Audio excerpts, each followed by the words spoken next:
Well, this should be extended. Thank you, Gadjah. I've been travelling a lot, and this is my first time in Indonesia. Great place, wonderful people, and I'm having a wonderful time sharing ideas. So I really am very happy that you are here, and I hope, first off, that this is not only a lecture about foresight. We're going to do some foresight in about half an hour, in some interactive discussion, which I will share with you in a moment.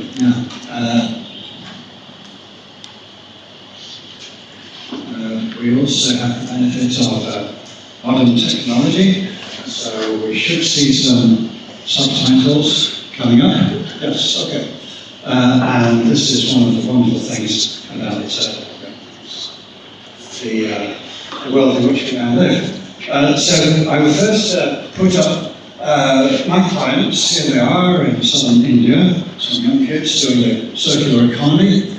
This is their main goal, which is happiness. And that's just the background.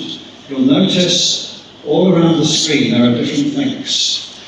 This slide will repeat, so if you don't get the links right now, then you can get them in 5 or 10 minutes also. The big one is the questions and discussions at the top, and I will introduce how that works in a moment. Also, you can get the slides down there, and if you want background on the Foresight WISE theme, which I run, then there's at the University of Manchester. So, the outline, well, I think we've had some excellent introductions, thank you, Nalar. And first, in the first part, I will talk about policy. And this comes from long experience in government, in planning, in local government, as a consultant, as an academic, as a social entrepreneur, and so on. So there are 4 main parts to this policy discussion. And the reason to start with policy is to say, foresight is very nice, it's very effective if used correctly, but what are we really trying to achieve? If we want to improve policy, is there a clear way forward? It's not just about getting the bureaucracy to work more efficiently, because what is the bureaucracy there for? We have to ask these questions and discuss. No one has the complete answer, all the way from the top to the bottom and from side to side of society. So that is the reason to talk about policy and to ask some really fundamental questions. So after that, we will then do some interactive. And the interactive is basically arranged into themes. I think everyone has signed up for a theme. And you can move around if you want to, but it's just a way to get started very quickly. When we get to that point, we hope that you can move the chairs in your group or cluster into some kind of circle. Because one of the most important things in foresight is to say, this is not all about the experts, it's not all about the lecturers who have the answers, it's about everybody. Everybody has ideas, visions, hopes, fears, ways forward in their life, and so on. So this is a very, very quick test to see, yeah, okay, there are nearly 200 people in the room, everybody can speak. I'll come back to that in a moment. So in the interactive session, maybe 20-30 minutes, we have really just 2 basic questions. What are your top 3 challenges in your area? Energy, tourism, science and technology, government, etc. And what top 3 changes do you expect by 2050? And this is very simple, basic foresight method. So we will try in half an hour from now. After the break, we will have a kind of distributed break, so people can get a drink, not all at the same moment, during that session. Then we go to the other side, and we say, okay, part 2, let's talk about foresight. But if we are talking about this new dimension to policy, policy 3.0, maybe we need to talk about a foresight 3.0. I'll explain in more detail what that means when we get there. And these are the very rough definitions, headings for how to talk about foresight. I'll first introduce you the standard method in about 3 or 5 minutes. Because if you want more, you can go to the Nalar Institute or read a book or something. But then we talk about what the foresight is really here for. And I call this collective foresight intelligence. Everybody in the room has something to say. Let's find a way for them to say that. And then by the end of this morning, maybe we have a little bit more collective intelligence than we have at the beginning. So that's the aim. Very ambitious, but why not? So in the second interactive, later this morning, top 3 opportunities. What are your top 3 priorities for action? And again, this goes around the foresight circle from exploring the future possibilities to shaping it. As Nalar was saying, and the quote from our good friend Ian Miles is very relevant here. So, and we'll finish with a review of your results from your working groups. And I'll show you in a minute, there's a format to this. So these are some of the conditions for the working groups. Everybody gets to speak. If they don't want to, okay, that's not a problem, but otherwise make sure everybody has a chance to speak, even for 1 minute. Brainstorm, ideas, out of the box. Don't worry about the facts. Don't worry what other people might think. It might look crazy, but the future often is very unpredictable. We have these things. Did you ever see one of these? It's a mysterious, magical object which was first described in a science fiction novel in about 1973, or maybe before, by the writer Arthur Clarke. And he envisaged, along with other things like satellites, yeah, you know what, one day this thing will exist, it will be fantastic. And people said, no, we only need, supercomputers in this world, they will do everything we need. And now look, yeah, these phones exist. I have one. Maybe everyone has one. And so on. So I'm joking, but it's very important to say, okay, what if, flying cars, okay, well, this is standard future stuff. What if the difference between rich and poor was reduced? That is real science fiction, in my view. But maybe it will happen. So these are the themes. It's possible that in the forming of these last night, the titles got moved around. If I got it wrong, no problem, then we can sort it out when we get into the circles. And also then there's a graphic. We'll talk about this later, and this is a cartoon version of what we are doing, as you can see. And it's also a diagram of the synergistic foresight process. Okay, so if anyone wants the links again, here they are. Otherwise they will be repeated. And also, in half an hour I will demonstrate the, well, maybe I'll do it now actually. So the online reporting thing is very simple and low tech. There are more sophisticated systems, but this is very simple to set up. Anyone can do it with 3 clicks, really. So the link which you can follow gets you to here, and the introduction, and you can ask questions. And somebody has asked the question already, I'm trying to answer it. What is a good source text or foresight? You find it there. And what is the text for Foresight 3.0? Well, you have it here in the room. Your library should really have one. And you can write general questions here, easy as that. And then after the break, after the first interactive session, then I'm hoping each group can take a couple of minutes and write some few words for these questions. And you'll see the questions repeat all the way down the group. So you just need to find where is your group, and then after your discussion, just give us a few words. Why are we doing this? Well, it's not only to test out a method to say how do we build the collective intelligence of 200 people in one room. It's also to say, the Nalar Institute is collecting evidence, and the evidence from 200 people is actually really important, really valuable. So I'm hoping in the days to come, Nalar staff and so on write this up, and anyone who wants a copy can go to POLDEV. So this is, as I say, Foresight in action, and these are the, I think, hopefully, not too incorrect titles. Okay, so back to the presentation.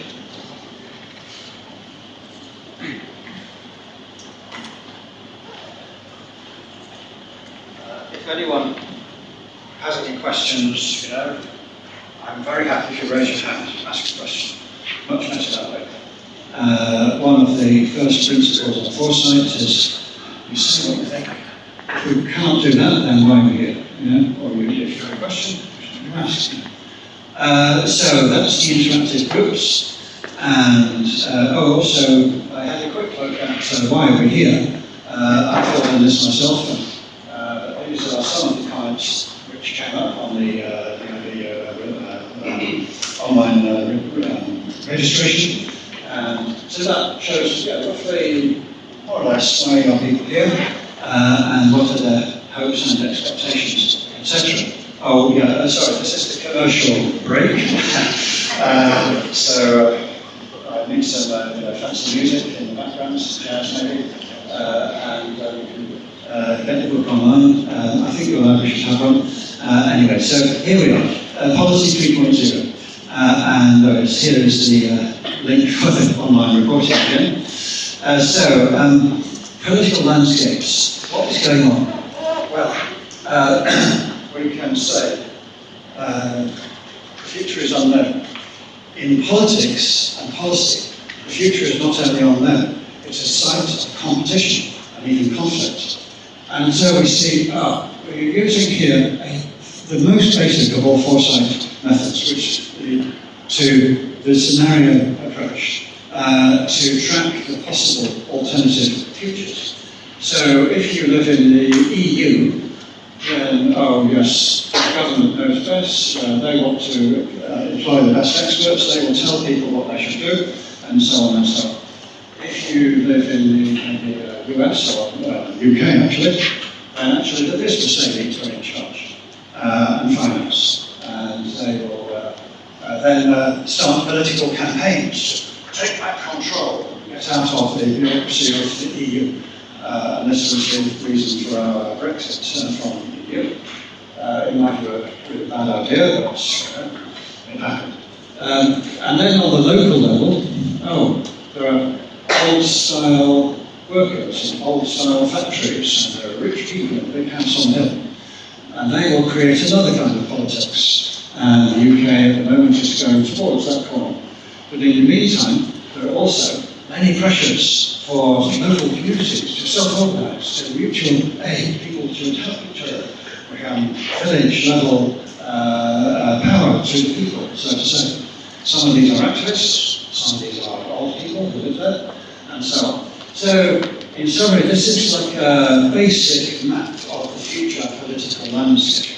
It's not true or false, it's a way to understand and explore the many forces which are pushing this way and that way on society. You don't have to take photos, the slides are online. And then we say, okay, so let's talk about this political intelligence. What does it mean? Well, if you go to an organisation, they'll say, we know how to do things. Okay. What do you think? Well, we know how to do it. This is like know how. We can also say, do they know how to run the organisation itself? The ministry is a large, complex thing. It does not run automatically. So, do they know how to govern? And then the most important, in my view, is the political, social intelligence. Do they know who are the people they're working with and for? what do they know about the society, people, citizens, users of their services? Often, not very much, or not enough. So we can go right around that circle. And then we feed in some of the many syndromes. And people say, what is a syndrome? Well, it's a word in English. I'm sure there's a great translation. To me, it's a problem which no one can agree on how to solve.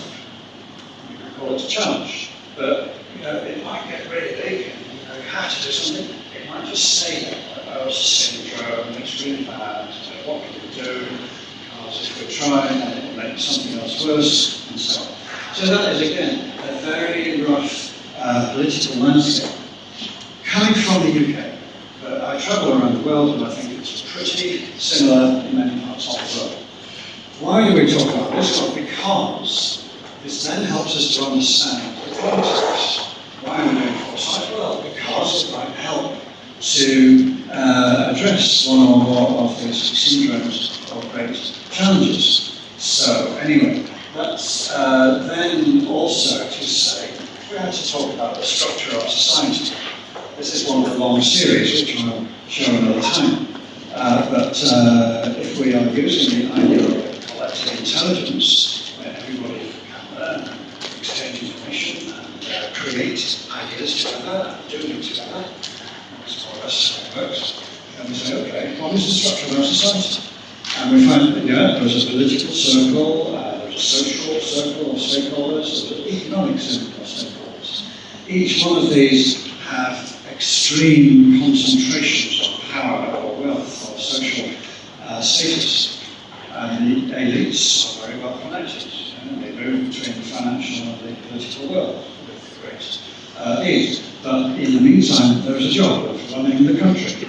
Anyway, so that is just a background map. I will not explore that too much more now. I only show it because if there are any activists in the room, are they allowed?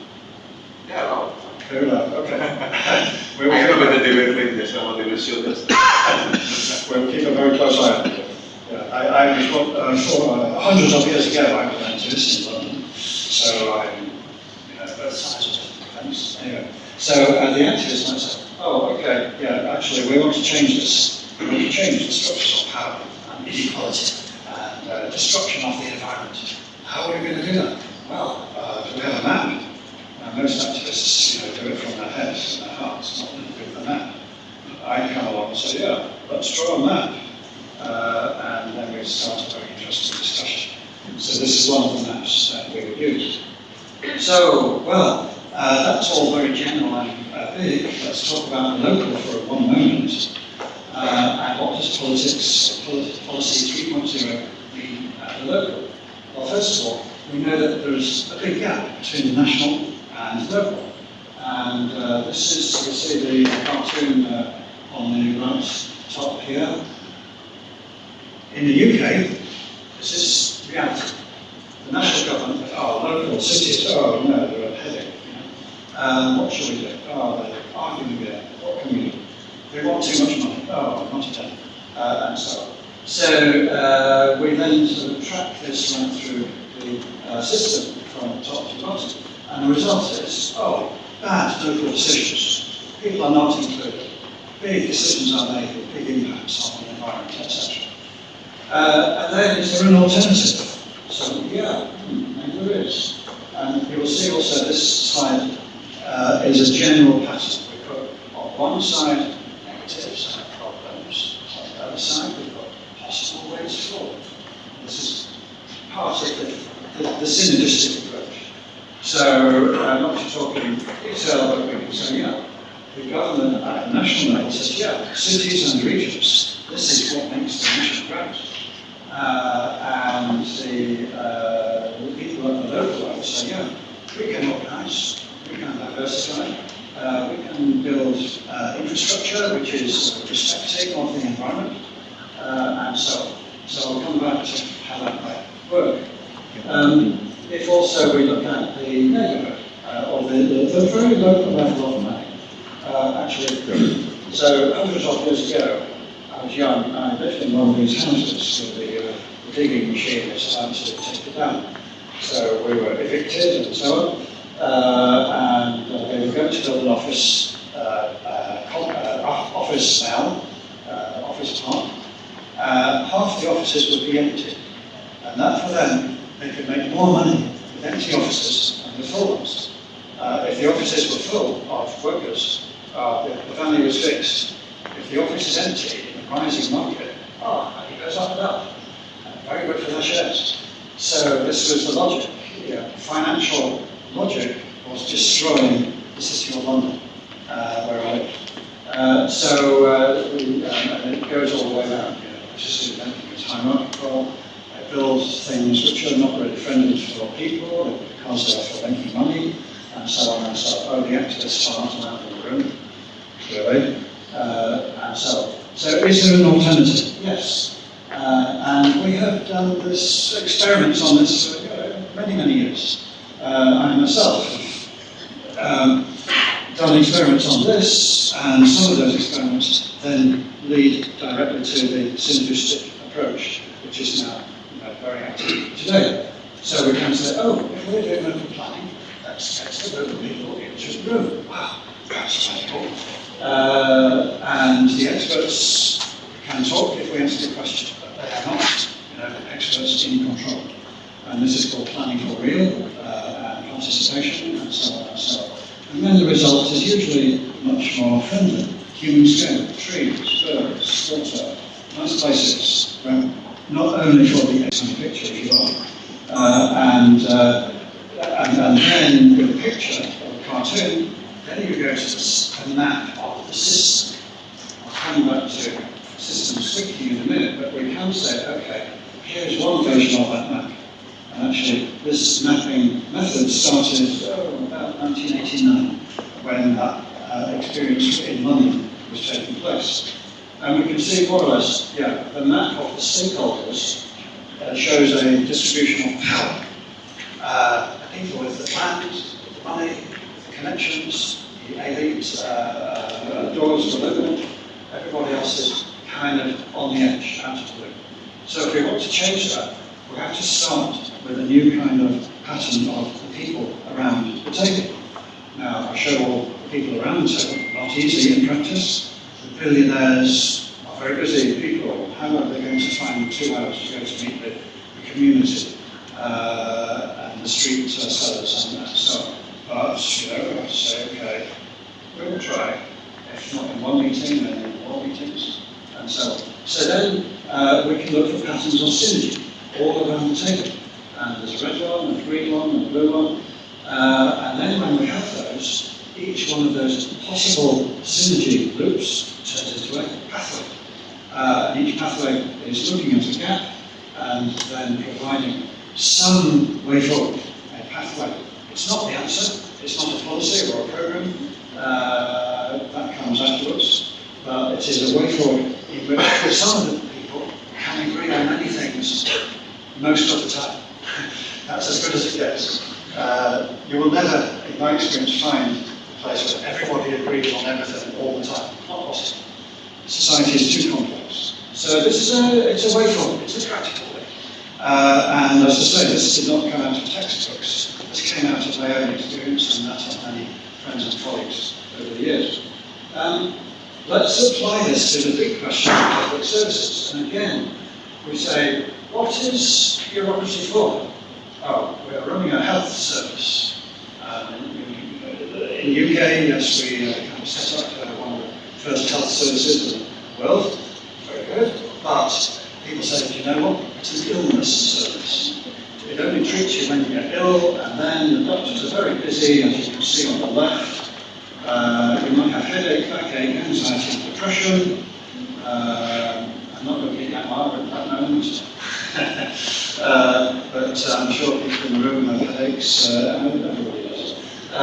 So the doctors sorry, take this Prozac, take this aspirin, next patient, and so on. So you're lucky, well in our country, you're lucky if you get 5 minutes to the doctor, and you have to wait a long time to that 5 minutes. So then we say it is an alternative. Let's look at the client as a whole person, not just an object to be for taking a pill.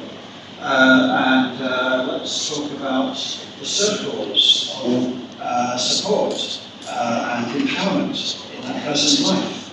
Let's spend some time. If the doctor is too busy, well, let's look for a paramedic who is trained in this kind of thing, and so on.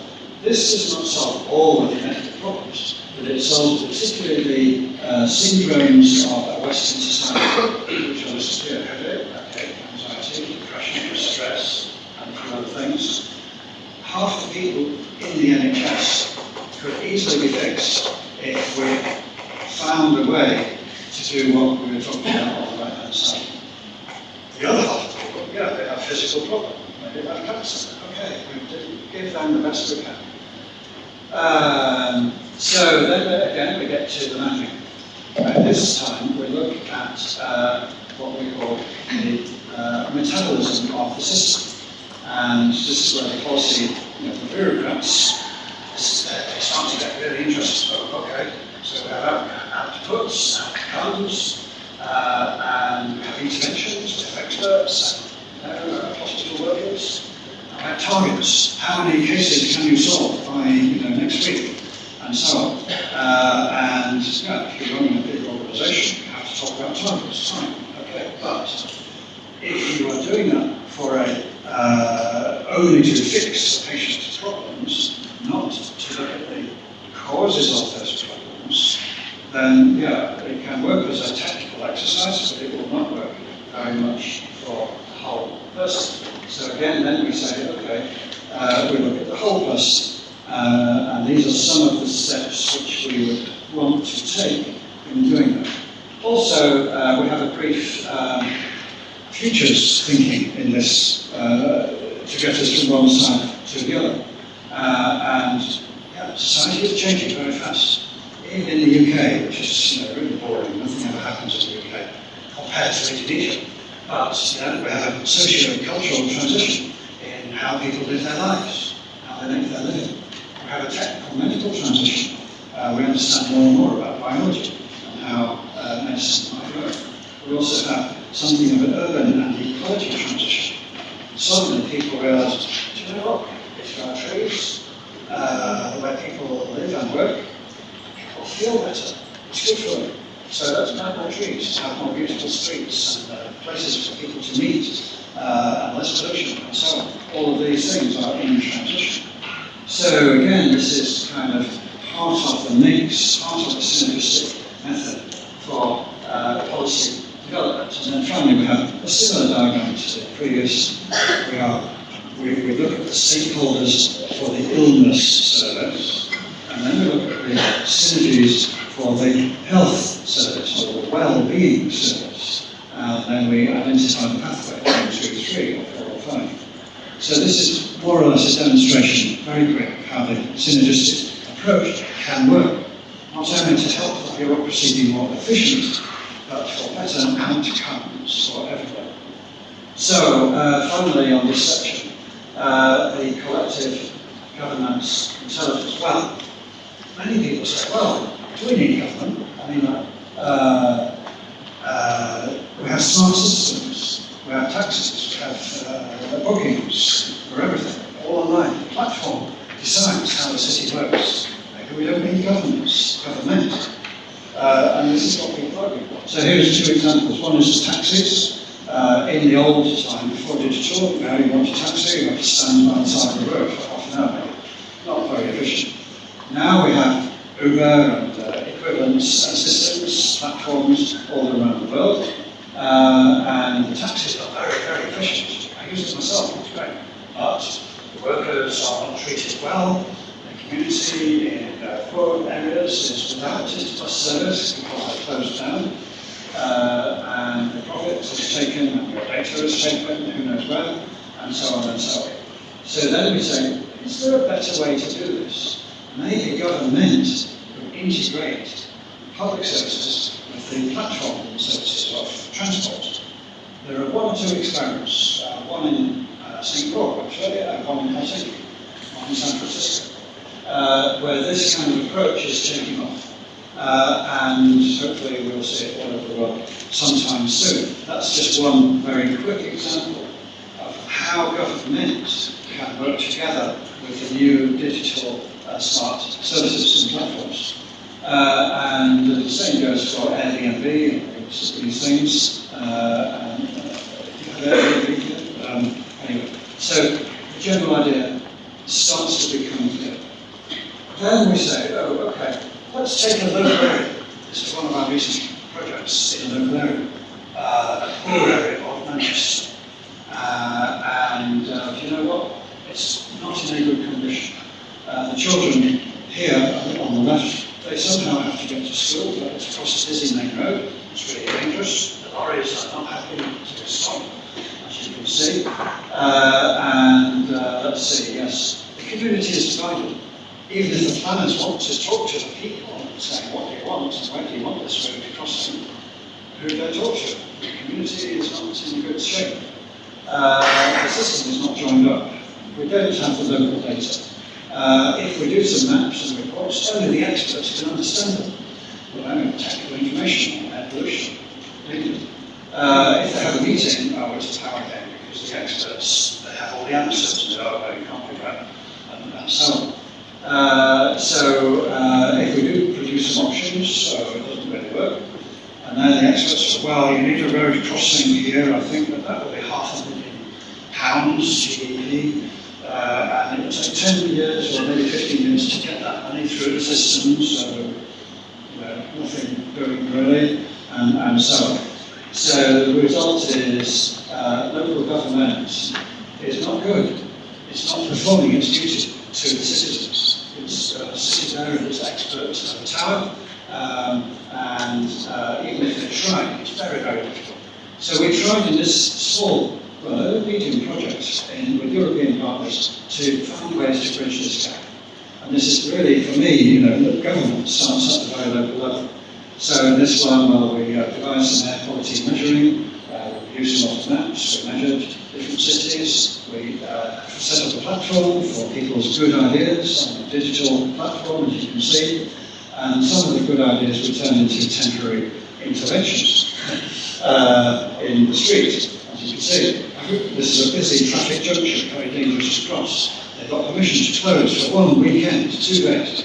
Everyone's really happy having a street party. And then, oh no, Monday, open for traffic, dangerous, polluted, noisy, etc. So this kind of thing is recommended. And then you go back to the loop. The project is called Learning Loops, you see. And here it is again. We have a danger. Yeah, we have a way to find out what people think and want. We get some data with their help and the citizen monitoring. We put them on the map and make sure that it's easy for people to understand. We design our meetings so they are not power games, they are round the table, round table meetings. We then include the residents in evaluation, and then we put the best options into action.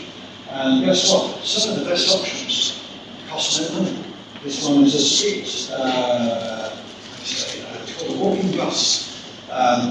Children get into a group at 8 o'clock. They walk with the leader across busy roads, and the leader has a sign, we're crossing the road. And so it costs very little, but it works very well. So safety is the result. So overall for local government, ways forward they can do this. Now,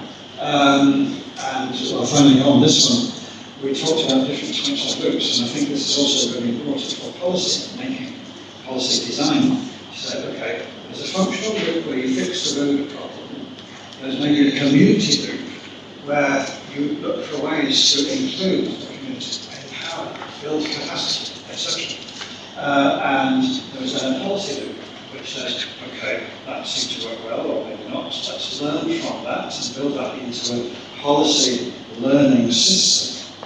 And this is really important for policy design. In our country, policy is so complex, and all these pressures pushing to people saying, we ran this policy, I don't think it's very good, many failures, but now it's time to design the next one. We have no time for studying the old one. So sorry, we're moving on now, the world moves on. And this is so more typical.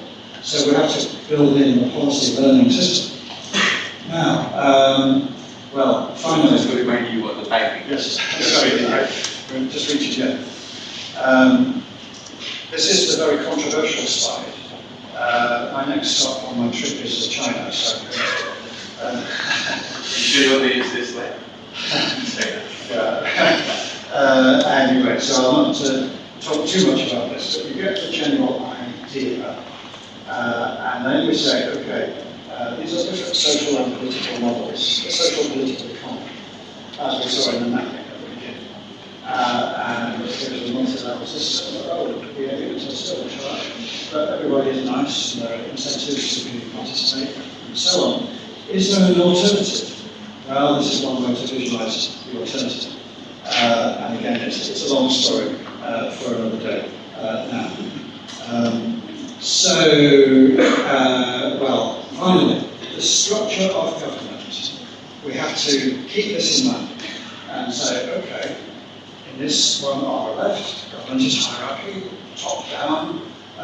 Business is the same. Business often works in partnership with government at the high level. And planning is technocratic. The planners say, well, you cannot have a road crossing here because we do not believe that it's not safe. This is my personal experience. To get a road crossing in the place where I live, the planners said, we have to wait for somebody to be killed, then you can have your crossing. You go up the priority list, it's crossing at £500,000, no big deal. If someone is killed, oh yeah, it goes up the list. And this is, technocratic planning. And money is short, so this is always the case. But the citizens, there's no connection to the citizens. The feedback is very weak. You get to vote for a politician once every 4 or 5 years, and that's it. Now, in the other model, the feedback is happening all the time. Digital is very useful for us, but it's not the whole story.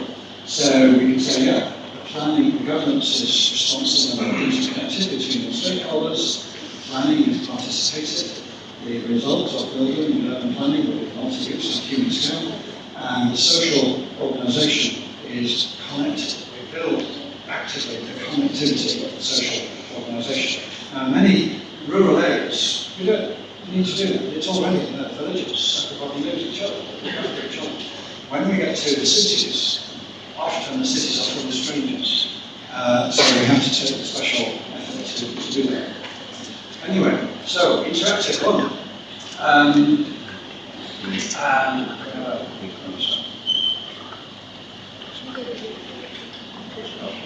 Here's the link. If anyone didn't get it already, just take one into our device, something. And then we'll look at interactive one and maybe introduce this just a little bit more. So we've got the link. Okay. So interactive one. Well, we have 30 minutes, 20 minutes now. In a moment, I'll ask you to form circles for your theme. This will take a couple of minutes. And for each circle, we're really looking at something really simple. Let me take the energy, food and water circle, for example. What are the top 3 challenges? Well, there are many, many challenges if you know anything about energy and food and water. What are the top 3 in your view? Food, long story. Industrial food, unhealthy food. Food is damaging the environment. Food is unsafe in some cases, and so on. What are the top 3 changes?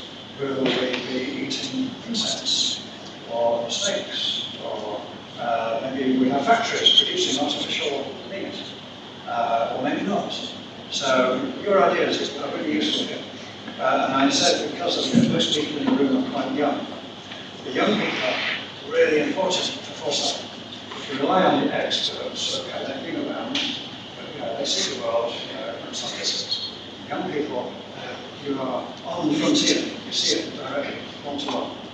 So I'm very hopeful that we can find some good things. Is everybody okay with this? Yeah, they already prepared with the papers because we don't think the link will be really good. the link is there for the reporting session. For the reporting. I think they will do it. Meantime, paper is good for quick items.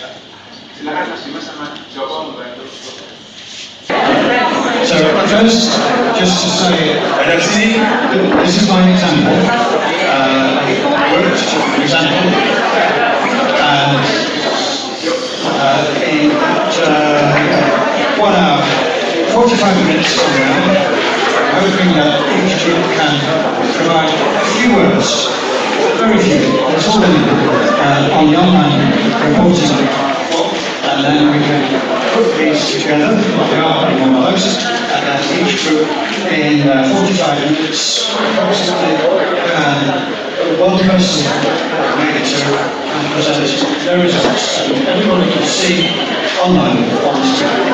So I look forward to that. Okay. So switching into now the wonderful topic of foresight.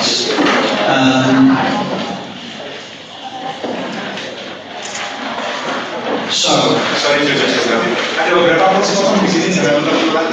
Ada beberapa. Sudah dapat beberapa posisi. Ini ada beberapa posisi di sini. Okay, please. Okay. So yeah, we're having 21, and so the concept not only foresight, this is foresight 3.0. We're trying to keep up with the times. Not just reading a textbook from 20 years ago, or a long time ago. By the way, there are links on the first page, the background, material, etc., and depending on the wants that we look right, the information is there on forward. Okay? So then, the big question, which many people ask, what does the future do for us? Who cares? We'll find some way to get past any problem. So first I say, okay, let's look at 100 years ago. This was my hometown 100 years ago. And they were thinking, the inventors and the policy makers, they were saying, how do we have a better system for the horse to pull the carriage? And how does the carriage turn around when it gets to the end? So this was the big question. And of course, time changed very fast. So now we have, this is Manchester, it's a story of two cities. There was a book, Tale of Two Cities. The first is very successful, and money is pouring in, building high-rise. The other one looks like this, all empty, useless, gone. So we can say also the future is not one thing. The future can be many things. When I was a kid, we read these books, Future Cities on Mars, very, very high-tech. But then, in later life, I began to work on these things for the European Commission, and those things for the UK government, other things for the World Bank, and so on and so on. So future studies is very much alive and well. I think Gadjah demonstrated this in the case of Indonesia, and I can point to many examples around the world. But there's a big but. This is Manchester. I was running a Future Cities Foresight program, and the Minister for Finance comes to town, and I invited him to our workshop. He was very, very, very busy. Minister for Finance. Comes the poor, they have to work hard. Let's spend money on motorways, shopping centres, new airports, extension, high-rise, etc., etc. Don't worry about it. Don't waste time thinking about the future. Just do it. And of course, we get the future which we do, which we create. If we do not think about it, well, in this case, Manchester, we get more poverty, more bad health, more social division, extreme terrorism, and a few other things, so more climate change, and so on. So that's the kind of situation where we are. Also, if you talk to urban policy makers one day, the Department of Urban Planning, and then the next day you go to some other ministry, you might find these things not well connected. But in reality, urban policy is very connected to transport policy, very connected to energy policy, and that is very connected to foreign policy. policy, foreign policy, has to do some, extreme things. And this is one result. This is London underwater 100 years now. It's a projection. I'm not horrified. But this is the reality. This is what we're heading in this direction. Anyway, so we can study megatrends. This is something I did for the European Commission.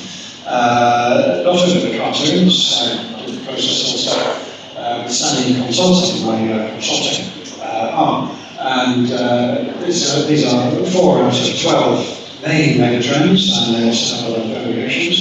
And we can say, not to talk in great detail, for me, this one is a big one. If this one continues, what hope is there? But this is what is happening right now.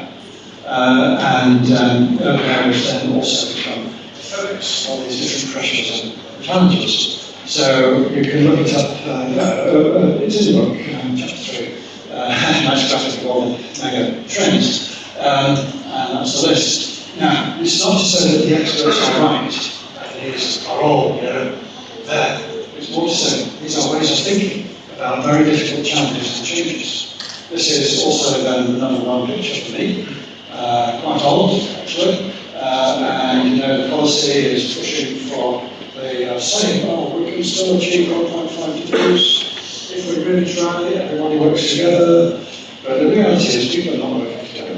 It doesn't work, and we're heading towards the right-hand part of this spectrum, the red part, and one result is like that, and another result is another old hometown, like that, not good. Then, well, how can Foresight help? Here I borrow from my great friend, Joe Ravetz, because sometimes it's nice to use another such a slide. In fact, our slides have got all mixed up together, so that's okay. And why are we concerned? Well, if we do not do so, it's possible. We need to think ahead if we want to transform the system.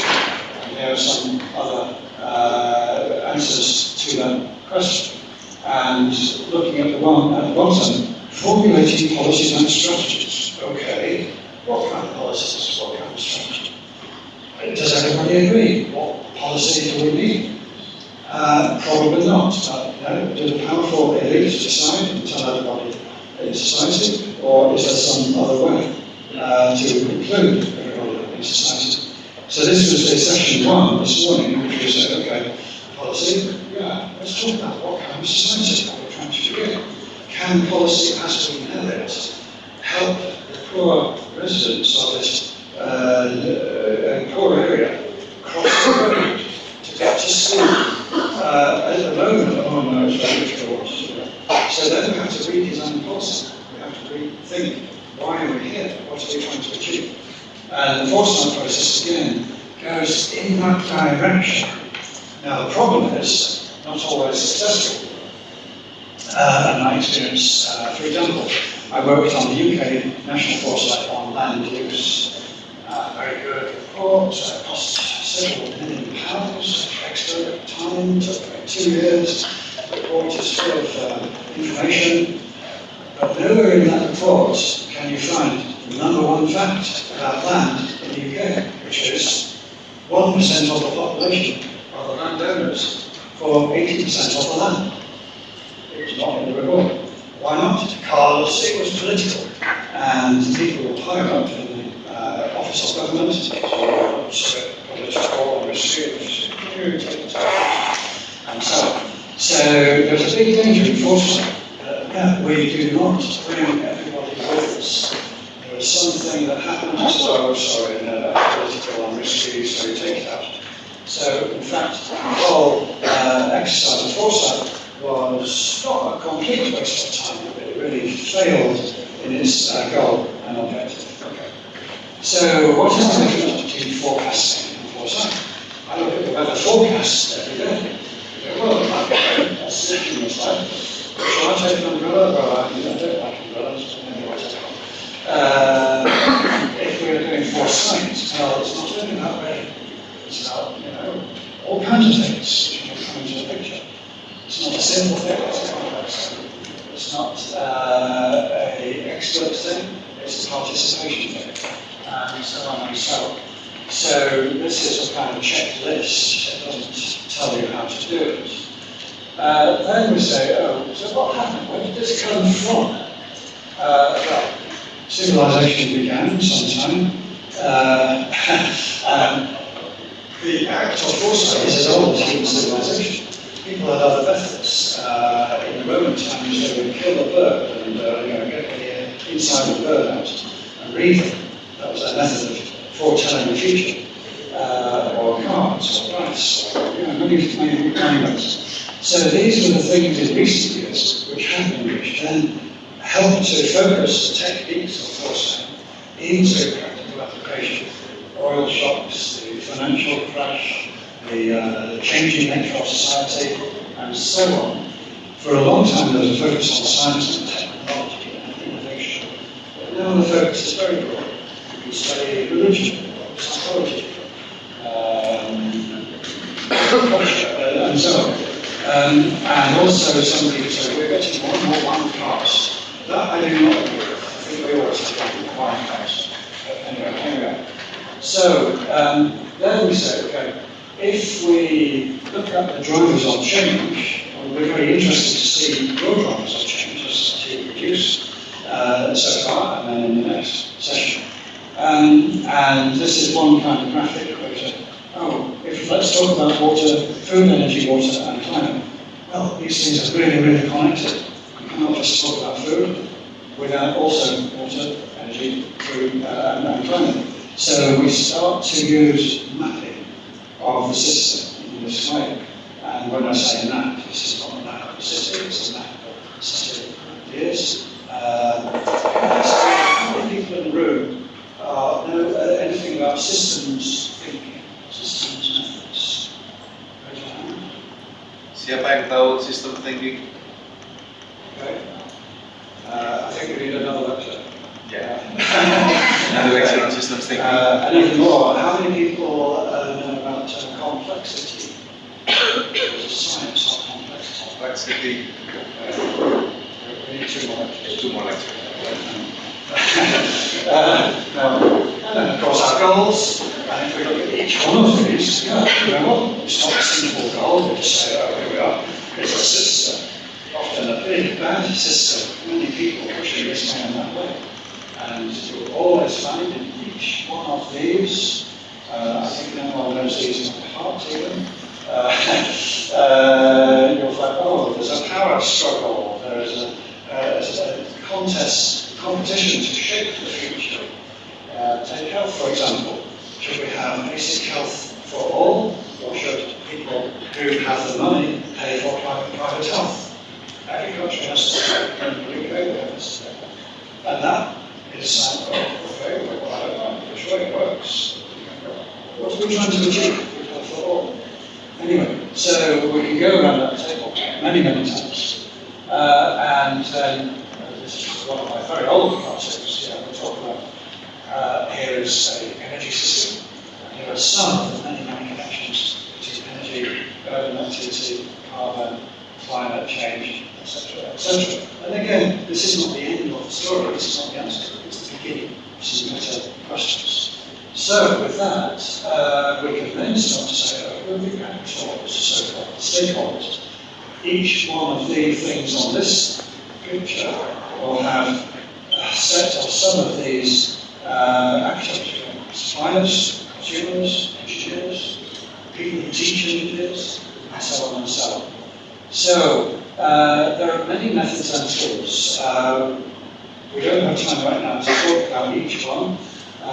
This is done by our friend Raphael Popper, who runs a very active Foresight course, which is now moving around the world. He comes to Indonesia. And this is the diamond pattern which he used to describe which method is good for which kind of purpose. You want to be creative? Okay, we've got that. You want to have real expertise and technical? Okay, so that. And you want to do participation and interaction? That's on the right-hand side. So that's the useful kind of map or method. And then finally, that map or method translates very directly to the synergistic map of how we do this. And very simple. First we talk about what is going on now, the system in front of us, the energy system, the political system, and so on. And we talk about who is there, who are the actors and stakeholders. Why does the system work like this? Is it an economic or a social thing? Is it a cultural thing or a technology thing? And so on. These things really matter to describe our system in a useful way. And we also talk, how does the system work? What is the value shape? If people do this, then what happens? And why do they do that? And so on. So then, we talk about the future, the scenarios. And I can show an example or two of this scenario approach. In a moment, I'll say a little bit more. We have to say what causes the change. How does this change work, actually? What's that system? And which kind of futures or visions, alternative futures, can we imagine, which then we put on a table or a picture or a story or a technical thing, and say, oh, could we like this, could we like that? Which do we want? So, yes, it might rain tomorrow. Should I take an umbrella? But maybe if I don't take an umbrella, I'll just find some shelter. Maybe if I do take an umbrella and it's sunny, oh, that's a problem. I have to carry my umbrella. And so on. So, from very, very simple problems, we get some interesting ways to think about the future. In this method, this is the heart of the synergistic method. Let's talk about synergistics, the synergy between the stakeholders around the table, or the synergy between the different parts of the production and consumption chain, the value-added chain, so to say, or the synergy in the policy design between the policy providers and the policy users, the people, etc. And finally, we go around to say, okay, how can this happen? And then if we can decide how to make it happen, then, okay, who does what and when? And what will it cost? And which goal are they achieving? And so on. So the route to that is then where it gets closest into normal policy design, urban planning, technology planning, and so on. Don't forget the evaluations, so we can learn all that and continue the learning circle. So that's the overview, and then very briefly, we can say there is a standard scenario method. I will focus on scenarios for a couple of minutes because scenarios are at the centre of the Foresight method. And this is the official version from UK Government Strategy Unit, now changed. So we discuss policy issue, a question to be addressed. Are we talking about the food system, food, energy, water complex? That's a good question. So we have to decide. We cannot do everything in one day. So we have to decide this. Then we look at the drivers of change. You will have already started this in your practical, right? And then we look at critical uncertainties, or challenges, combinations of drivers. Also, then we look at the short-term, medium, and long-term, medium and far, the three horizons. Very good practical thing. Then we look at the dynamics of change. Is this simple growth, or are we heading for a crisis? Very big point. And plus, this is the creative step, as I say. Okay, critical uncertainties, things of the highest impact and most uncertain, we put together in a cluster and then say, okay, now we can define our scenario space. And also, if we have defined our scenario space, maybe something. I might take an umbrella, I might not. Okay, that's my scenario space. Very simple example. Maybe I need some, if it's a complex thing, maybe I need to visualize it, stories, useful headlines, pictures. I have a part-time job, that's the picture. It's great fun, I really enjoy it. And then we go back to policy, okay, what does this mean for a person? At this point, normal foresight has a problem, in my experience.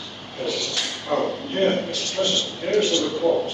We spent 2 years, doing this, so, and it's really good. And the President, the process on this. The President says, okay, puts it on in the drawer, and it is never seen again. And this is very normal. So somehow we have to take a different way and make sure even the President and the Chief Ministers and everybody, they're included. They accept, they know what's coming up. They're part of that creative thinking process. And this is the Foresight 3.0 synergistic approach.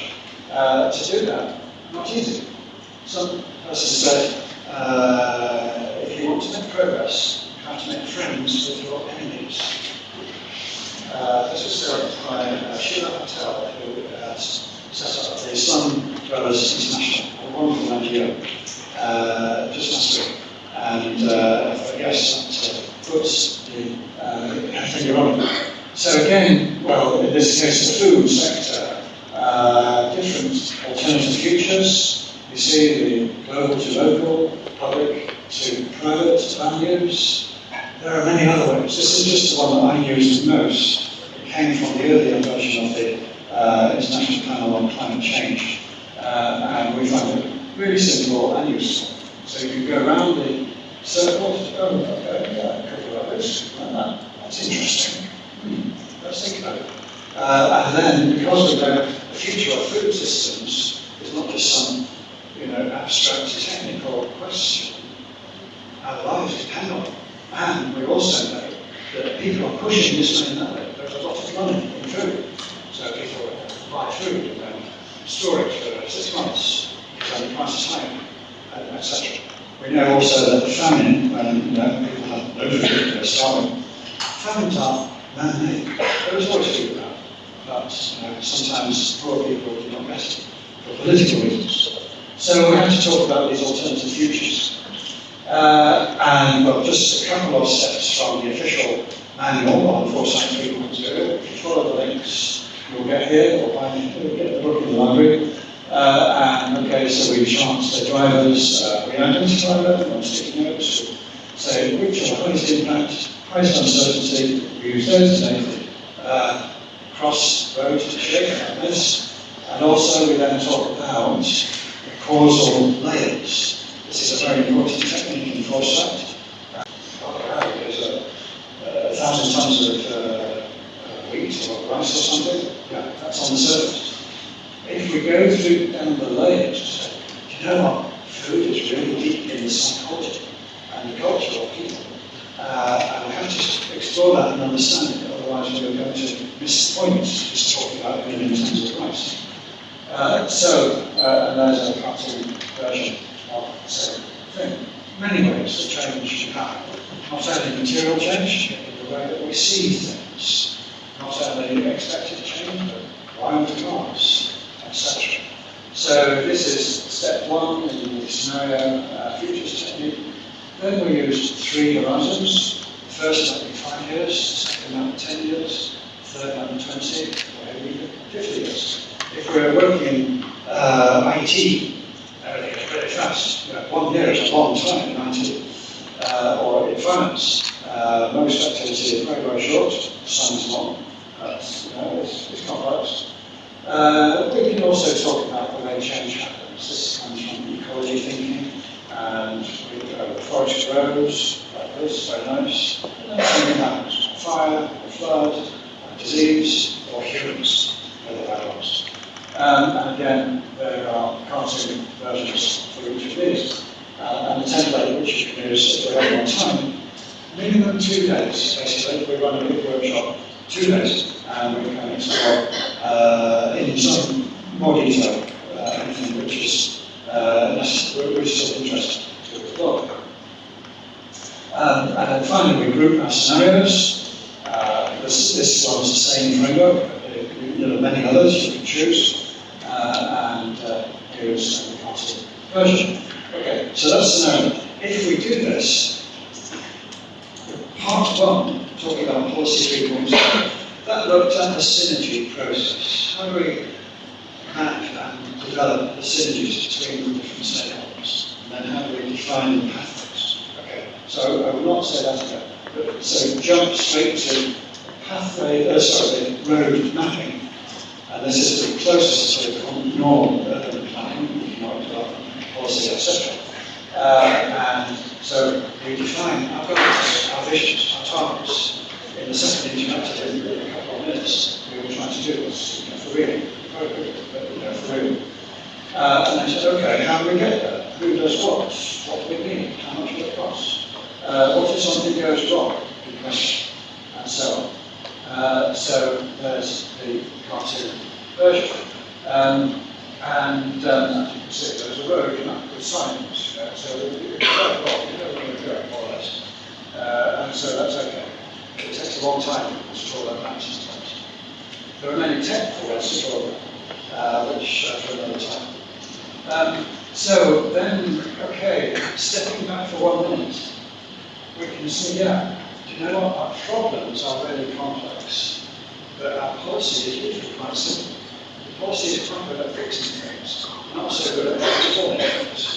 It's not easy. No one says, oh, you should do this, and then this city will be transformed. So the policy, the leaders, they do what they can do, usually, but the system in which they work stops them from doing much more. Business, well, yes, we can say the goal is very short term, they have to make money, people show that in love, otherwise they are out of business, and they are selfish, much of our business, not the other ones. So this is selfish. Okay. So is there something wiser that everyone can learn and think with everyone? It's such a good question. So in response, well, I'll read the pictures of my friends. You can see some of it's a bit overheated sometimes. So then we say, okay, maybe we use the idea that we saw before to talk about how people think. And this is where Foresight 3.0 really gets to the point. Because we have to say, how do these people think? What is in their minds? What do they dream of? And in the number one city, it's a dictatorship, and they just have lots of factories which produce stuff and a lot of pollution, and no one is happy except for the dictator and his friends. This is not great. In the second version, the thinking patterns are complex and self-organized, but also selfish. Like, a business, they just want to make a profit. They have no interest in well-being of people. So again, it's an alternative. So the thinking pattern, and this is not inside one person's brain, this is inside the brains of many people. So our big challenge in all this activity is to design ways in which we can help this new kind of thinking process to start really working. We can see small examples. Now and again, there's a big example. I mean, are you in a sustainable development goals? Yeah, that's a big example. Fantastic. In practice, it's all very difficult, of course. But we can say, yeah, let's look at these success stories and learn from them. So finally, China, we can start to draw maps. I think I was getting this now, but we get the basic idea. We are looking at the systems of stakeholders around the table. And one on the left is a power game. The dictator is in charge. If you don't like it, you go to prison. On the right-hand side, everything is really connected. And as far as possible, and that's a big thing. So then we can start to go back to practical things. So, okay, 1, 2, 3. Let's talk about cities. From a city of dictatorship and pollution to a beautiful city where everybody is free. Let's talk about economies, circular economy, and ecologies, and technologies, and of course the most important thing, policy and politics and governance. Okay, so finally, last couple of minutes, transforming policy. With Foresight 3.0. Because some clever person said, oh, well, in Barcelona, we're doing 5.0. It's not a competition, right? The 3.0 is only a way to start thinking about this. It's not in a textbook, and so that's the answer. So first, Foresight. What's the difference? Well, on the left-hand side, we have an elephant. And yes, people know in this article the story of the elephant. There's an elephant and 5 blind people with blind cloths on their head. And one says, yeah, it's a snake, it's a tree, it's a big thing, I don't know what it is, it's a type of poo, no, it's a root, and so on. They have no idea what the elephant is. Why are we trying to find out? Well, because we want to get more stuff, we want to grow our economy. People go shopping, buy more, and the elite can stay in charge, and they're really very, very happy with their private yacht, and so on. I'm joking, no, it's a serious joke. So then we say, what is this stuff? On the other side of the picture, we say, okay, we have different kind of rituals here. The elephant is part of our village. We live with it. And why are we doing this foresight? Well, because we want to transform society. Social, cultural, political, spiritual, everything. Yes, maybe we could do with some more money, but that's not the end of the story. So that's a very simple cartoon version. And then we get to, well, this is some text on screen. That's this. So Foresight 3.0 in practice, again, we start from the problem fixing and look at the community of Foresight. Who is involved? Is it the experts or is it everyone? And Foresight has a culture. Is it a materialist thing? Is it an integrated holistic thing? Foresight has a learning process, very important for policy. If policy does not learn, then it's not good policy.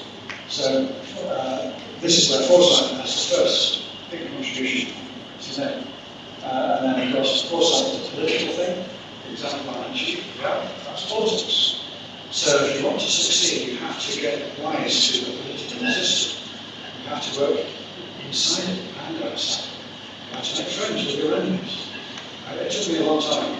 The secret in the UK, it took me 20 years to realise I had to learn about cricket. Because people at the high level, elite civil service, we talk about cricket, and then you're on the same page, the same wavelength. If you don't talk about cricket, they're not interested. The door is not open. This is practical experience. Did you know what they talk about? Well, some high-level officials, they will do golf. Golf, okay, yeah. So golf is like a language of social bonding and trust. For high-level people. For high-level, so these things are very important. So if you people someday you're given this, you'll go up and with the ministries, etc. Don't forget to focus the information on golf, so we can talk easily, happily about golf and make these things. Anyway, so some of my friends in UNESCO, they have a big program for literacy. This means let's talk about the future and all these different programs. And it works in different ways. In business, in science, policy, social science, cultural science. And we can also talk about the, there's my paper on this, by the way, and we can also talk about visions. And we might say the visions where it starts. This is just one small example from a city in Germany. 30 years ago, they were building more and more roads, and you can see the result. The whole city is a road, or maybe a car park. Now, well, going through lots of future thinking, and ended up with beautiful city. People can enjoy the park, sit by the water, buy ice cream, and so on. So the quality of life really transformed. But to do that, they had to take control from the expert road engineers. It's not easy, but here. So that's a nice practical example. Anyway, so finally, nearly, here is our process diagram. So far in our interactives, we have done the system mapping in this scenario. In the next 2 minutes, we'll start another part. We're not trying to do this step by step. There's not enough time. But in the practical interactive sessions, there is enough coming up to say, okay, we'll try this, we'll know what's going on. And synergy, strategy, and so on. If we are running this and organising it, we have to say, okay, who is going to come? Here, what do we want? What time is lunch? Always a very important thing. and how much will it cost, all those very important things. And also we have to think about what kind of problem are we trying to solve. Are we trying to fix one small problem, or look for a transformation for many problems? And again, we don't always get it right. There's no book which will tell you exactly what to do. Then we can say, well, what if the whole of this great city had Foresight processes and projects running all the time? Because now we know, oh no, we cannot just finish, our report and, hand it to the chief minister of this city. We'll have to work with these people. It's a continuous process. So how does that work? So this is where we talk about a multiversity. Not a university where only the brainy people know what's going on. It's a multiversity where the whole city knows what's going on and find ways to share that. So that's pretty much a quick tour.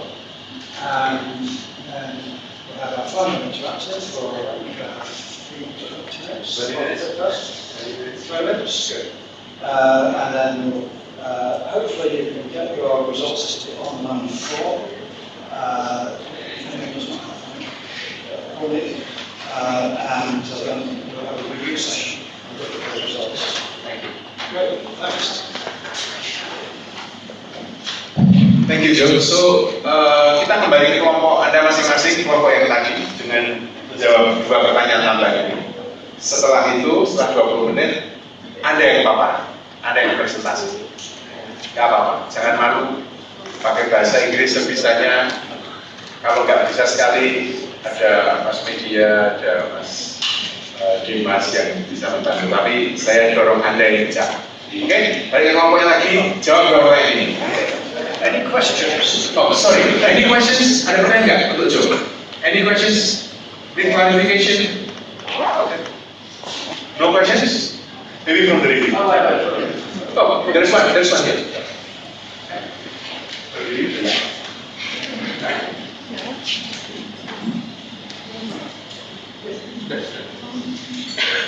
My name is Gadjah Mada from Magister of Public Administration. My question maybe off the topic, but also from the public policy. Recently, the Indonesian Ministry of Education issued a policy regarding regulation of kindergarten, elementary, junior, and high school to answer the issue of inequality of the rights of students who cannot afford to attend graduation, which tends to be expensive. However, the policy has zero pros and cons from the community, especially in point 1, which reads, not making graduation activities mandatory.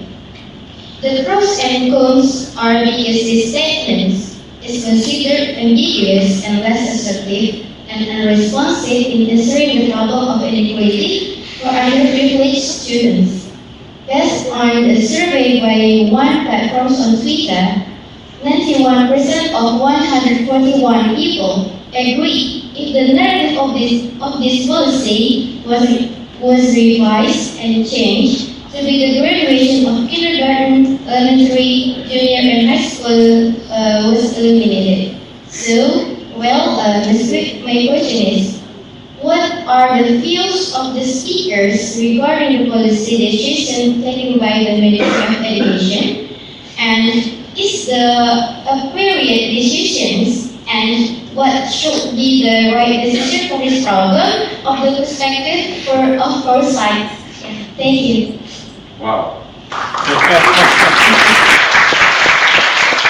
can answer that, Joe. You can be my Minister for Education. Okay. You know the right.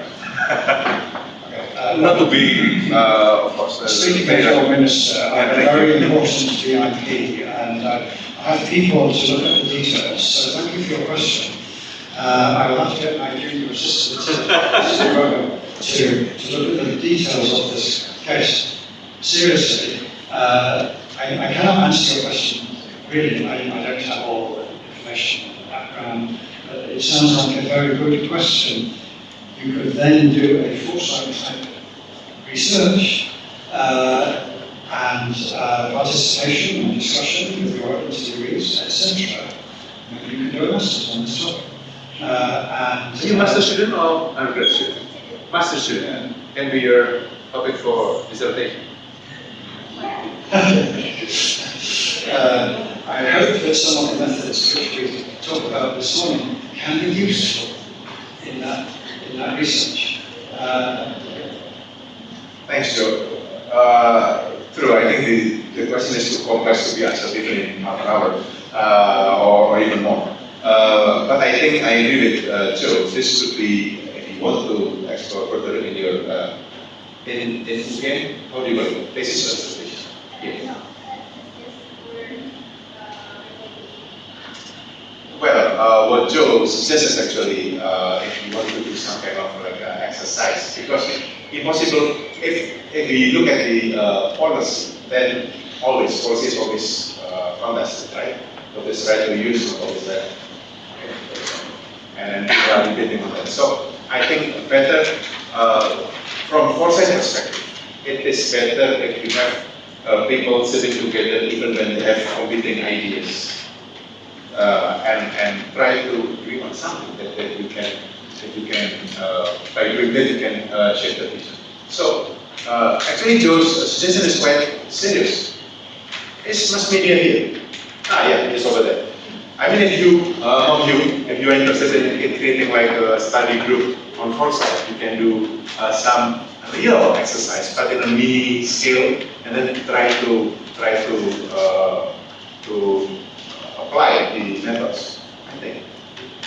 One more point, please. Sometimes if you do some Foresight project, so the future of food are so complex, or the future of education really complex, it's good to have a practical problem. And what you say is very practical. Yeah, it's kindergarten test. People disagree. Great, you can start with that. This is like a seed you plant in the ground. And then, let's talk about this very practical problem. And then you find, well, actually, we have to talk about the whole education system to even really answer that one practical problem in a good way. So thank you very much for the question. Thank you. So, are we okay to go to 12? I'm okay. I don't know whether the university is okay. Media. Okay, so it's okay. Okay. If everybody's happy, let's go till 12. How many more questions? Oh, sorry. Okay. How many more hands? One. Sudah ada satu. One. How many more hands? Asking two. Only two. Okay. Silakan. Short question. Short question. Thank you. My name is Linda. I only have two questions for you, Joe. The first one is, I'm curious about how UK can do faster than the other countries to implement all of this synergy of the Foresight. Mr. Nalar said before it can be implemented, finishing in 2015, if I'm not mistaken. It's not easy for Indonesia, I guess, to do it. So, from your perspective, you see our country, what do you think is the most important for us to do to implement it? And the second one is how to control the implementation of this Foresight to be wiser and synergy, especially for us, for our country. Thank you. Second question is how to do it because it's about Indonesia.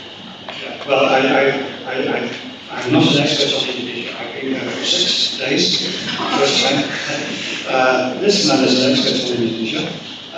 So I will send your question to him. I think. But the expert from the UK. Okay, the view from the UK. Well, the UK is a long story, but we have a long experience in this Foresight activity. And we can see, it's political. Sometimes the government says, okay, let's have a creative Foresight, everybody is involved. Other times it says, no, that's a waste of time and money, let's just do horizon scanning in a very technical way. Horizon scanning is one of the techniques. Sorry, I didn't get time to describe how you get all the information on changes coming up. Maybe you use AI to help. And say, what's just coming up in 5 years, 10 years? So that's one practical way forward. The Indonesian governments and other big organizations like I would like to see things at the city level or the village level. Let's talk about it. Thank you. Okay, a challenge and invitation for you to learn more about Foresight and a good idea, I think. Do you have KKN here? Kuliah Insight Data, right? So basically, in the last year of their final year of their university, will be sent to villages and do some community work. Why don't you introduce Foresight, working with the villages, for example? Okay, last question before, sorry, you want to say? No, last question. Okay, thank you so much for the opportunity, sir. My name is Zara. I'm a freshman at PPM recruitment program. And as you can know, that Indonesia is a really huge country with various geographical landform and landscape, and also with a ruler cultural background. And yes, where the food estate program is a classic from after the residency of this country, and then whereas that we first during the implementation of the program, we met facing a lot of barriers such as like the local tribe rights, local tribe rights, soil, Indonesia, like that, and also like the natural problem like for the Greenpeace organization, deforestation, and something like that. And then we are, for now, we have embraced like the local culture from the people, like the local quality from the local tribe in Indonesia. From your opinion or from your work, from your view, would you mind telling me like ideal wise public policy for the Indonesian food estate program that from until now still not inadequately addressed from the government? Thank you so much. Thank you. So basically, there is a policy by government which is so-called building food estate to meet the challenge of our food security, and making sure that it is available. But she wants to know your view on the kind of policies because it also has some consequences in management. Okay, you have that in Indonesia, but from your perspective, this food estate maybe somewhere else in the world or in the universe, an answer of a question. Yeah. I cannot say anything in detail about the question, but I think this raises a really important challenge, which is to say, okay, let's talk about food, but then we have to talk about international trade, and finance, and the technology of food, and land exchange, or security of tenure for village farmers. All of these issues, oh my God, how do we do this? So many more issues, more problems than you can put in one report. So somehow, you have to find a line which to draw, and then say, okay, we're doing this one now, another one in the future, we can study these other issues. We know that those things aren't there, so we cannot ignore them, and we will draw a map. The map has a centre, and also an outside. And this is why I like to draw system maps, because I can see we just said, see on the map, not a spatial system. And then, okay, we know a lot about this and this in the middle, but not much about that and that on the outside, but that's life. Thank you, Joe. So, whether basically again, policy should not be as simple as it looks. Of course, when the program happens, the reality is complex. The way we make policy needs to also take into account so many factors. So again, Foresight here is there to help better policy making by taking into account more factors, involving more people, inviting more perspectives, even if they are conflicting. But that's the idea of Foresight. So let's go back to your group and answer these two questions in 20 minutes or 15 now. Okay?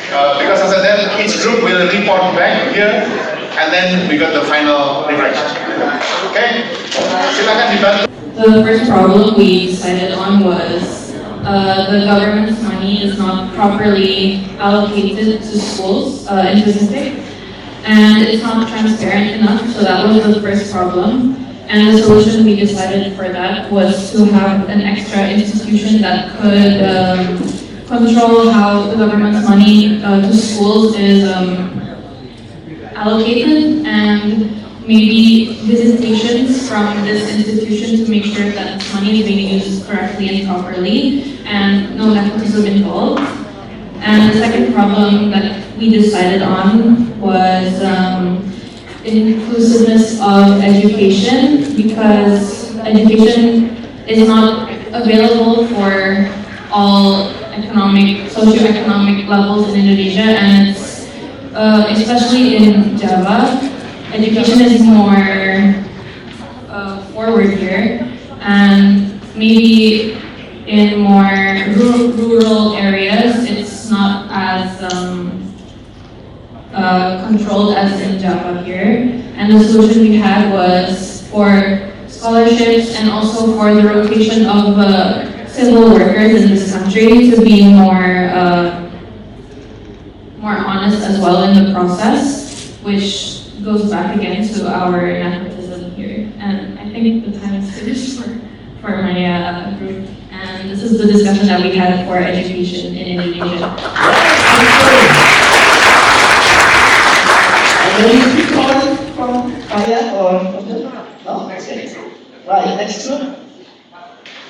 Okay, good morning everyone.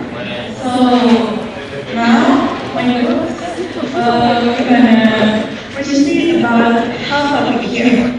So the first problem is easy access to health service for people who can never afford it.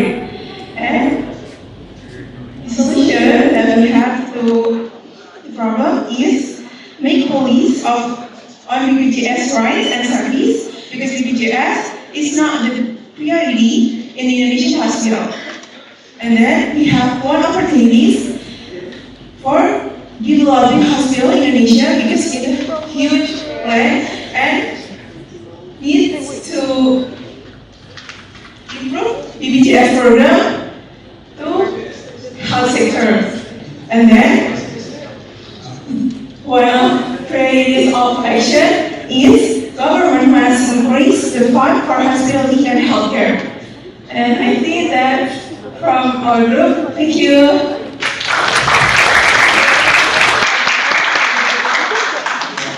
Can I also say, Good morning, everyone. This is about good governance and accountability, specifically anti-corruption. The three challenges we have are already clock structure and culture, because corruption is already very rooted in this country.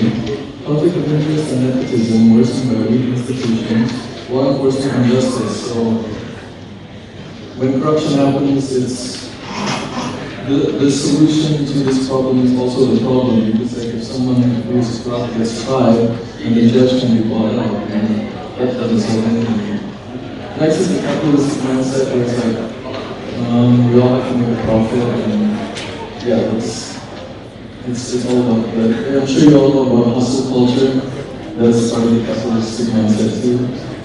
The changes we want to see before 2050 are changes driven by technology to gain transparency. So we can use technology to our advantage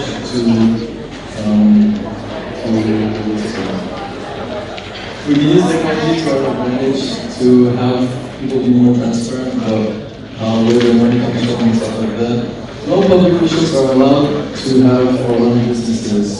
I'm sure you all know about the Suharto family and how many of their businesses, how the Suharto family owned, the public agenda. Anti-corruption curriculum on all levels of education. We teach children from a young age about corruption, teach them, because I was already taught this, and this is why I'm really believing in this. And this is one of the reasons I also took public policy management, was because I was taught from a young age that corruption is wrong. And so yeah, it really does work, the education. Our opportunities are AI adoption on every aspect of public policy, so AI can help us sort out a lot of things. And bottom-up monitoring by civil service organizations, so that they can monitor. Yeah, it's related to transparency about people's people being more open to it when it comes to it. In America, there's this thing called Brand New Congress, which is an organization that's, it will support a party if the party agrees with its guidelines and it's very transparent and open. So it's, it's like it's a Brand New Congress. And the priorities of action are adopting a quota system. This happens in, where was it? UK and Korea. A quota system where a petition signed by at least 200,000 people. If they sign it, and about 200,000 people sign it, the topic will be discussed by, well, here's it will come to the government's attention when it is signed by more than 200,000 people. That's a good way of raising awareness. Integrated curriculum is on AI, and finally, partial punishment for corruptors. Let's get drug addicts out of prisons and into rehab centers, and get the corruptors in prison.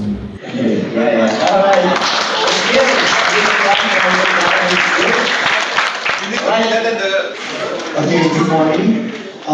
So basically on national development, the top three challenges are, first, it's about downstream industries because, as you know, in Indonesia, we are rich in natural resources, but unfortunately, the resources that we can produce only just about ending up in raw material. So our strategy is to minimize export of raw material and strengthening investment system on the downstream industry. Secondly, our main challenge is demographic bonus, which is, as you know, it's now dominating by the millennial. So our strategy is to creating a policy that increases the human resource development and accessibility to education. And finally, in terms of development equality and economics, so as you know, in Indonesia, the development in our country is in inequality. So basically, mainly focused on Java. So our strategy is to increase the equality of development and supervising the development that already conducted on village and rural areas. Thank you. Great, one right, excellent.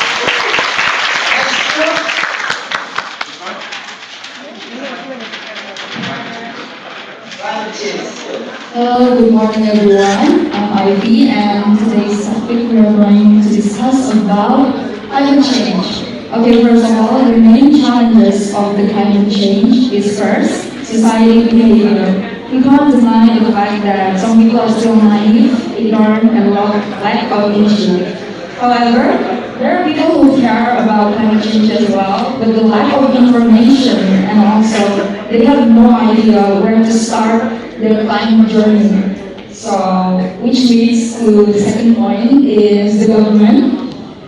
In government, there are leadership. We need someone who can lead us, who knows about the climate change, and then the inefficient environmental policy, corruption, of course, and lack of exposure of environmental organization, and then there is capitalism. And the action, there has to be, we think that there has to be a curriculum that provides information about climate change because there are many students who don't know about the climate change and where to start the climate journey, and then changes in lifestyle. And I think we need to start a campaign as well for the government to care more about the climate change. I think that's it because we only have 1 minute. Okay, to sharpen line. Thank you so much for your attention. Good morning.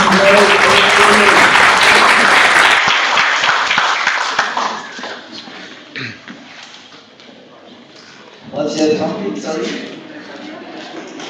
Energy, water, and food.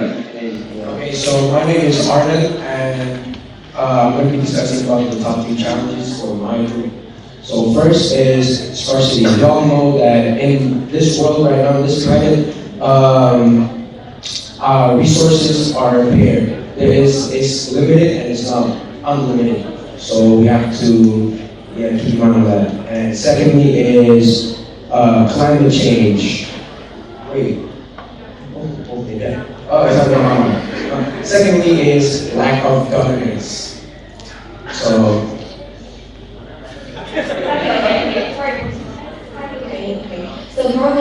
major specific examples like total companies that individuals actively employ travel consider unsustainable practices even in violation of the law.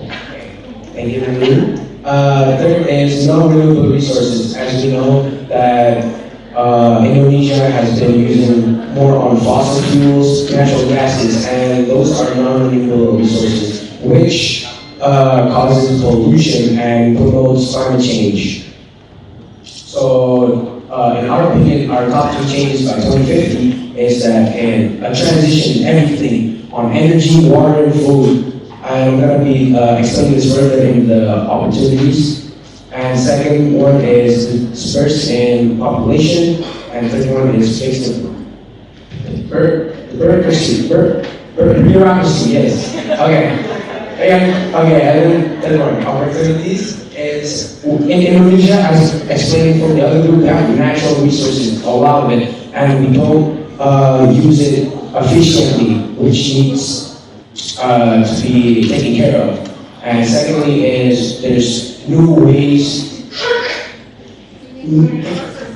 to produce resources like energy, water, and food. I'll explain this further. For energy, there's a lot of renewable resources, such as solar power, energy, right, wind power, hydropower, and all of that. Yeah.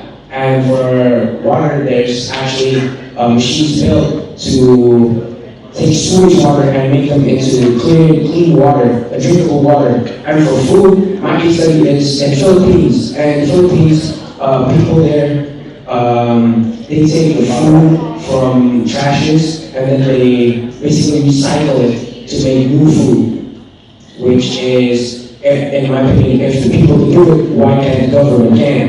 Okay. For the priorities of the action, we need to empower people, invest in technology, and Gadjah, and enforce on government. Thank you. All right, I love your energy. Very good.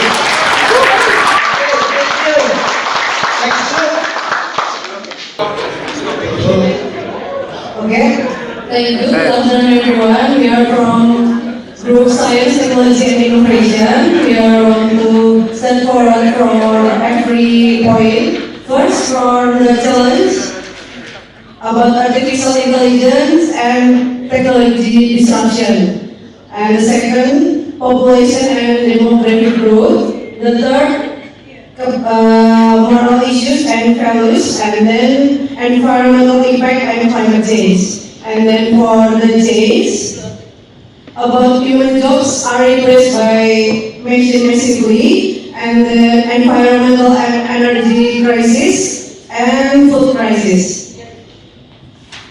And for the opportunities and synergies, the top 3, first, about resilience culture and community initiative, and then further humanistic science and further humanistic technology, and the third is inclusive policy. And for the priority section, about inclusive education, both formal and non-formal, and then collaborative governance, and we want to encourage about community-based and grassroots innovation. Thank you for your attention. Thank you.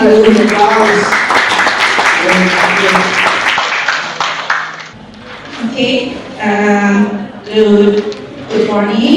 We are from Economy and Business. So our top 3 challenges are, number 1 is unemployment. We know that Indonesian unemployment percentage is quite high. And then the second one is the income distribution. We still facing the problem of how to distribute the income because inequality. And then the last one is education. And then the second one, top 3 changes by 2050 is, the first one, equal education opportunity. We are still facing that problem. And then the second one, small business enterprises empowerment. Now, Indonesian government focusing on how to improving the high ratio of entrepreneurship in Indonesia. And then the last one is human resource skills and capacity. The top 3 opportunities challenges are we are so rich of natural resources, we know it. Then we also, it's the same one. Sorry for that. So I guess the changes to the high amount number of human resources in Indonesia.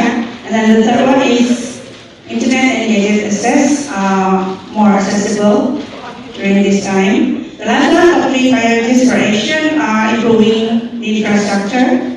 The second one, human resources productivity. And then the last one, we hope for this sooner to be proven soon for our income distribution. Thank you.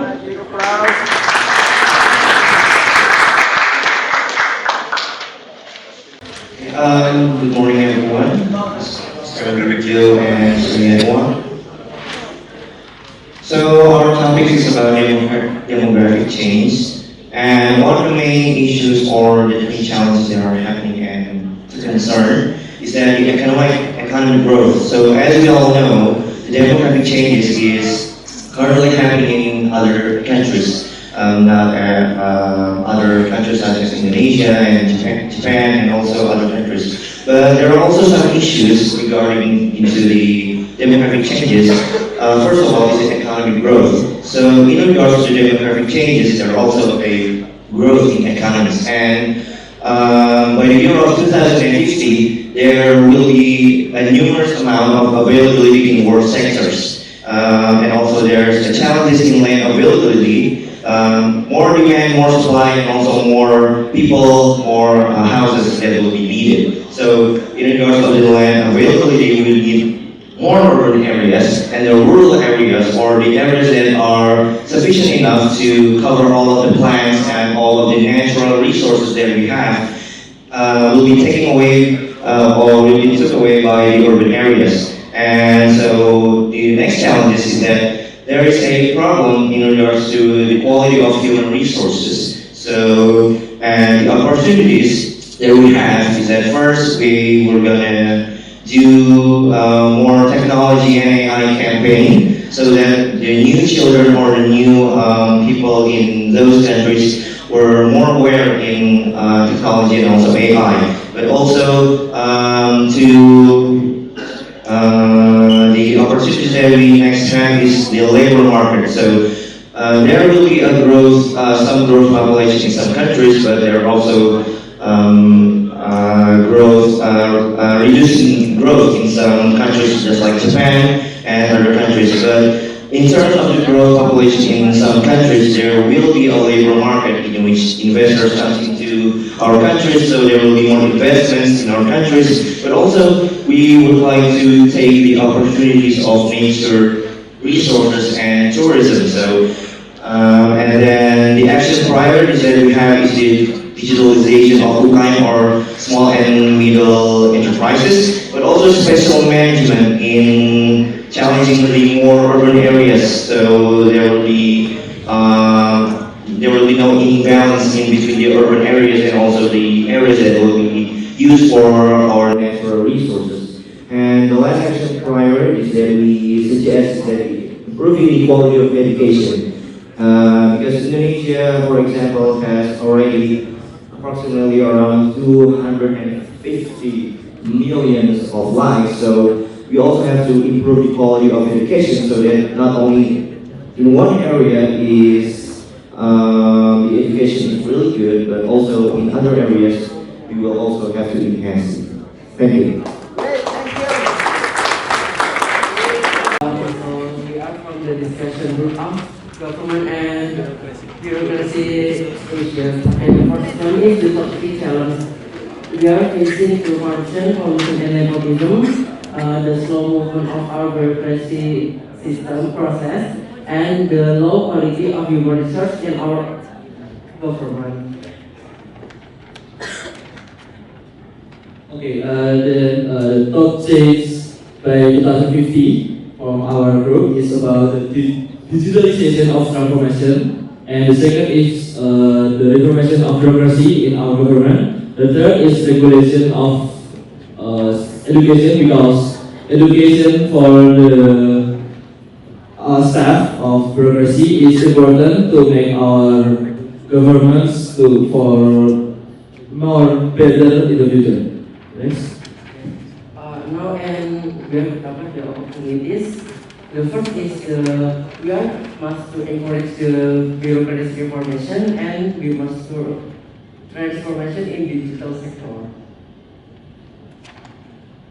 And then, the problem about corruption, policy, and nepotism is about the encouragement also, and the meritocracy of our staff. So many more quality staff is on our programs. The next is the matter of quality of our research, also the meritocracy, and the controlling of our staff in governance. The next is the priorities of our action is the first is encouragement, the second is bureaucracy, and the third is also controlling, not just at the law enforcement, but also in the staff. So that's from our group. Thank you for your time. From our discussion, we have discussed three challenges in culture and creative industry, which are funding for the artists, because we think that artists in Indonesia don't get equal pay for their creativity, and also the prospect of the future of artists. That's why we still have the stigma of that artists have like lower income or unstable income, not like people that work in offices. And next, the challenges is westernization, which is like, yeah, we feel it right now, right? And from our discussion, we also expect to changes by 2050, which are more advanced improvement of technology, media exposure, and also in downside way, the decrease in local culture. And from that, we also talk about three opportunities, which are, first one is law about artists, like copywriting or something like that.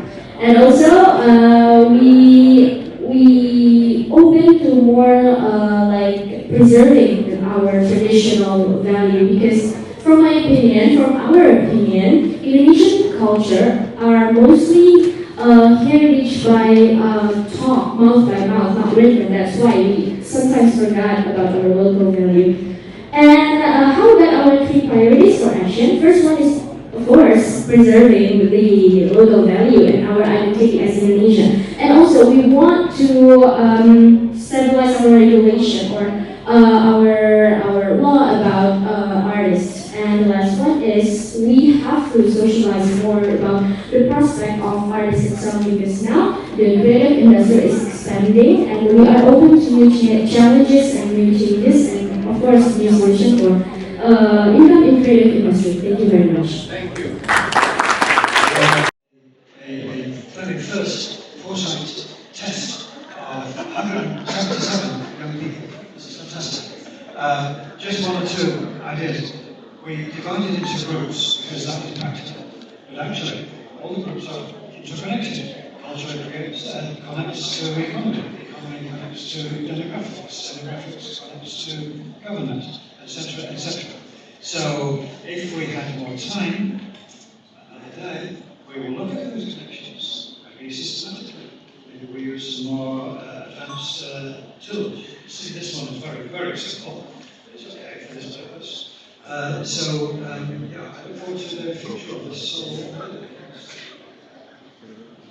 Thank you very much, Joe. So, how should I call you? Colleagues, friends. So this is it. This is the end of the lecture.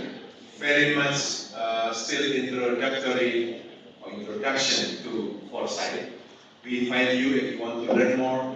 There are plenty of references available online. You can go online. You can talk to us here. We are both from the department or from my institute, Nalar Institute. You can talk. You can discuss more.